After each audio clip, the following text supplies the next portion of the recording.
welcome to my vlog. So medyo agad umatay na ang day. So for today's video, tuluan mo kung unsay proper installation sa Loudhorn with stock horn in diagram form. So tara, let's go.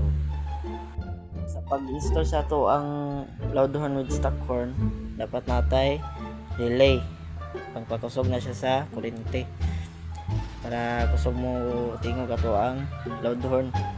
And next is ato ang stock horn. Next kay ato ang wire, dapat baga atong gamiton na para safe. And ato ang P-horn. Dili po na mo tingog ato ang P-horn o wala atong battery. Kwantong atong gamit guys. And next, para ma-switch mo siya into stock, kailangan ato si domino switch. So tara guys, let's go. So sa relay guys, natay upat ka numbers kani siya mo na si 30, kani si 86, kani sa babaw mo ni 87, kaning sa ika side mo ni ang 85. So now na to si 30. Si 30 always na siya direct sa battery.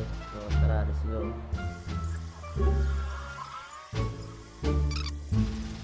So kanina is 30, always yun nga kaning connect sa kuan positive sa atong battery. Pero tutorial naman dili lang sa atobot nga fuse So kung mag-install mo dapat nagi fuse dire asong pay usahan may direct battery. So let's go. So dala guys, connect sa positive. So kanina si 85 86 money siya direct no sa original terminal mo sa horn mo. So wala man tay motor karon, so dayaan na lang sa basta direct ni siya sa kaning dual direct pin sa original wire sa stock horn na to. So ato ang kuanon lang si 87. So si 87 ato siyang i-connect sa common sa ato ang domino switch para ma-switch na to ang duha. Pwede ta mag-kuan stock horn, pwede po ta mag-Loudhorn. So mo ni atong domino switch no. So mo ni si domino. So nani tulo ka variant colors, natay black, red, yellow. So para may balaan mo nga asay common magamit ka ni tester. So kani kay memorize naman akong kuan So ang basta domino switch gina original yung gipalit, ang colorway sa yang common which is red. Kani siya, kani pula. So kani sa red mo na i-connect mo sa 87. So let's go. So dana no.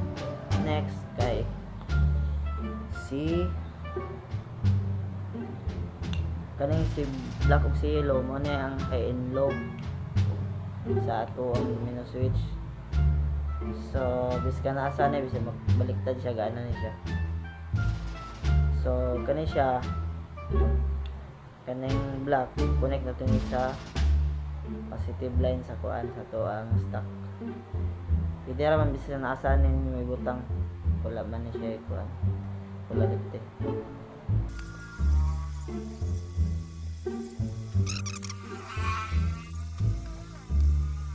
Yellow na pod ito na yung butang sa positive sa ito ang Loudhorn. So let's go. Duha man siya. So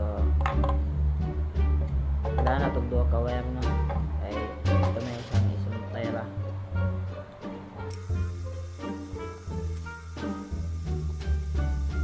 Nanin na siya guys. Kani siya may connect na to sa kuan sa to itong yellow sa yellow sa to ang domino switch. Kanang duha na nabilin na terminal man siya i-direct mo sa negative sa to ang battery. Usually iluman naman silang tulo. Tawaran mo siya wire direct mo dito sa battery.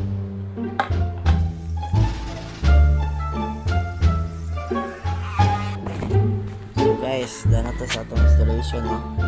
So pakita lang ako para para mas ma-reply niya. So, siya na na tag-install. So